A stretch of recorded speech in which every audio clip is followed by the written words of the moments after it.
Добрый день! Сегодня я хочу представить вашему вниманию свою новую головоломку с пересекающимися кругами.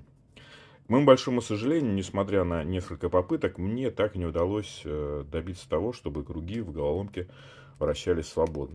То есть одной рукой это очень сложно сделать, двумя руками это уже проще, но все равно, видите, детали застревают. В чем дело? Обычно проблемы с вращением кругов в головоломках такого типа возникают по двум причинам. Обе они связаны с плотностью упаковки деталей внутри рамки.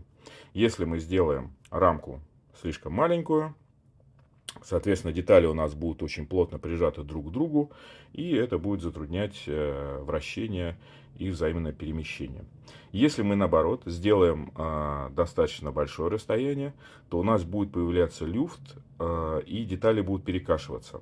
Особенно это будет видно при наличии деталей с острыми углами и маленьких. А у меня как раз таких деталей несколько. То есть вот видите, вот деталька с острым углом, вот с двумя острыми углами. Соответственно, здесь я не мог допустить люфта.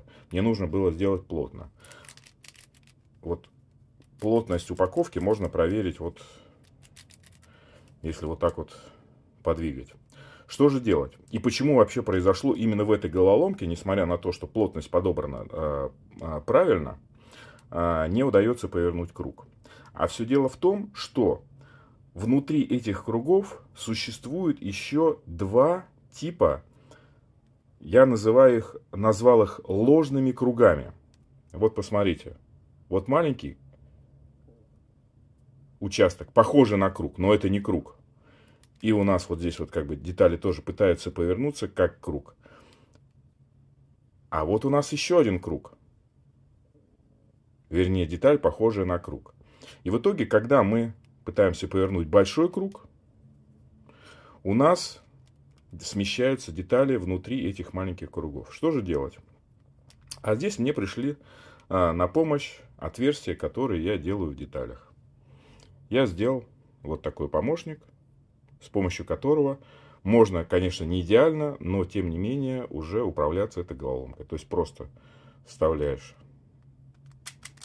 так в отверстие и уже можно поворачивать.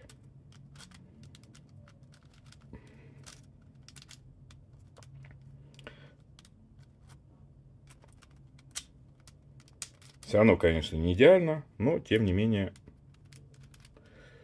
уже можно поворачивать. Можно, соответственно, использовать этот элемент и спереди, и сзади. То есть мы можем поставить сзади.